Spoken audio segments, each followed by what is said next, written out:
जय श्री कृष्ण मित्रों। भगवान श्री कृष्ण ने कहा है, स्वधर्मे निधनम श्रेया पर धर्मो भयावह। भगवान श्री कृष्ण ने बहुत ही मनोवैज्ञानिक बात की है, इसे हल्के में मत लेना। भगवान कह रहे हैं स्वधर्म, मतलब अपने धर्म में मर जाना बेहतर है, परंतु पराया धर्म भय देने वाला। अभी पराया धर्म का मतलब आप पाकिस्तान, चीन, जापान की बात मत समझ लेना। भगवान गूढ़ बात बोलते हैं, भगवान मनोवैज्ञानिक बात बोलते हैं। भगवान श्री कृष्ण कहते हैं कि स्वधर्मे निधनम श्रेया, तुम्हारे अलावा तुम्हारी पत्नी, बच्चे, परिवार, मित्र सभी पराये हैं। अगर इनके विचार से तुम्हारा विचार मेल नहीं खाएगा तो तुम दुखी रहोगे। और अपने धर्म में, अपने स्व में आ जाना, अपने स्व को पहचान लेना। उसमें अगर जहर मिले तो भी अमृत के समान है, और मृत्यु मिले तो भी अमरता जैसा है। नमस्कार दोस्तों, हमारे मोटिवेशनल आर के ब्लॉग चैनल में आप सभी का बहुत बहुत स्वागत है। भगवान श्री कृष्ण ने भगवत गीता में जो 5000 साल पहले जो बातें की हैं, वो बहुत ही गूढ़, रहस्य और मनोवैज्ञानिक है। आज सारे देश के, सारे समाज के, सारे धर्म के लोग गीता की एक एक पॉइंट, एक एक बात पर विचार करने पर विवश हो जाते हैं। भगवान हल्की बात नहीं की है।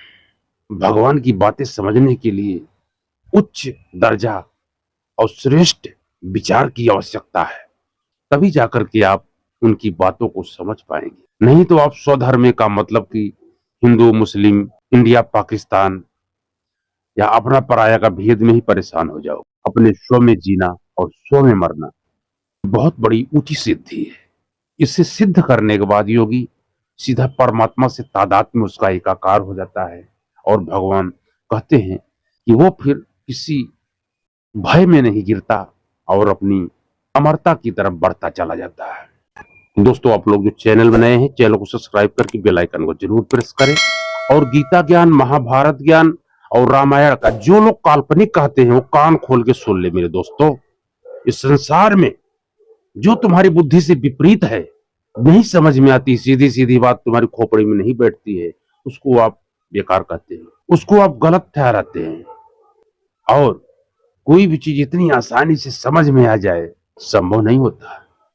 कुछ बातें ऐसी होती हैं जो हमारी बुद्धि से परे होती हैं, जिसके लिए बहुत विचार की आवश्यकता होती है, कठिन साधना की आवश्यकता होती है, तब जाके हमको प्राप्त होती है। तो हमारे योगी महात्मा जा करके बड़े बड़े कंदरा, पहाड़, हिमालय, वन में चले जाते थे। उसका क्या मतलब होता था? उसका मतलब यही है कि यहाँ स्व में तो लोग आ नहीं पाते, तो वो खाक परमात्मा को जानेंगे। जरा सा आंख बंद करके घर में बैठ जाओ, लोग बोलते हैं कि पाखंड ढोंग करके बैठा है, ये कोई काम का तो है नहीं, बस खाली एक बहाना मिल गया, आलस आलस बस बैठे, पेपर लेके बैठे हैं। पत्नी को पसंद नहीं, मैं क्या मर गई हूं, मेरी तरफ तो देखते ही नहीं है। खाने बैठे तो खोपड़ी खाती, दिन रात किच किच किच किच किच किच, घर में कुछ न कुछ कलह चालू ही रहता है। इसीलिए वो सब मोह माया समझ करके भागे छोड़ संसार से। यही सब कारण है कि जिस्सों में नहीं आ पाते, इधर उधर भटकते। और ये कहने की बात है कि जहां हो, जहां रहो, वहीं पे सब कर लो, हो जाता है। कैसा ये संसार है, मकड़ के जाल जैसा है। जितना ही इससे आदमी छूटने का प्रयास करता है, उतना फंसता चला जाता। हम सोचते हैं कि अभी नहीं, कुछ समय के बाद हम भक्ति करेंगे, कुछ समय और निकल जाने के बाद हम परमात्मा की भक्ति कर लेंगे। उसके बाद बच्चे होते हैं, बच्चों के बच्चे होते हैं, फिर ये अपना बुद्धि और स्थिर होने की बजाय अस्थिर हो जाती है, एकदम से उलझ जाती है। ये कर लूं, वो पा जाऊं, बच्चे सेट हो जाएं, बच्चे और कमाने लगे, अब सब अपना अपना पाँव पे खड़े हो जाए, पोते की शादी हो जाए, तो दुनियादारी का ये झमेला जो है दोस्तों, अभी आदमी को कम नहीं होता, उल्टा बढ़ता जाता है। तो जब जो जहां है वहीं से शुरू हो जाए, अपनी यात्रा आरंभ कर ले, तो उसको मंजिल मिल जाती है। भक्ति की कोई समय सीमा नहीं है, उम्र की कोई समय सीमा नहीं है, कब किसका चला चली का डंका बज जाए। बुढ़ापे में तो वैसे भी आंखें कमजोर हो जाती हैं, घुटने कमजोर हो जाती हैं, शरीर का हर अंग दुखने लगता है। कहाँ का भक्ति करोगे? भक्ति जो दोस्तों बचपन में की जाती है वो अमृत के समान होती है, जवानी में की जाती है दूध के समान होती है, और जो बुढ़ापे में की जाती है वो पानी के जैसा होता है। धीरे धीरे धीरे धीरे ही सही, सब घटता चला जाता है, शरीर की ताकत घटती जाती है, उम्र घटती जाती है, विचार कुंद होने लगते हैं। तो भगवान श्री कृष्ण की बात जानने के लिए, समझने के लिए तत्ववेता गुरु महात्माओं का मिलना बहुत जरूरी है। तभी जाके हमको सीधी बात समझ में आती, नहीं तो किताबी ज्ञान पढ़ के सब बड़े बड़े ज्ञाता और विज्ञान और दार्शनिक हो जाए। एक एक बात, एक एक पॉइंट समझने के लिए 3-3 4-4 घंटा लग जाता है दोस्तों।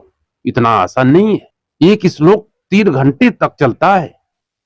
उसको समझने और समझाने का जो तरीका होता है, धारण करने का जो अवस्था होती है, उसके लिए बहुत बड़े क्रांति की आवश्यकता होती है। ध्यान में बैठना, ध्यान करना बड़े हिम्मत वालों का काम है, सबका बस का बात नहीं है। स्वधर्मे निधनम श्रेया परधर्मो भयावह। अपने धर्म में मर जाना अच्छा है, पराया धर्म भय देने वाला होता है। पराया धर्म में हमेशा आदमी भयभीत रहता है, कब बनी है कब बिगड़ जाए। अपना जो स्व का है, जो पाए हो, जो ध्यान किए हो, जो ज्ञान मार्ग जो अपने से ध्यान में आप पाए हो, वो आपका अपना पर्सनल होता है।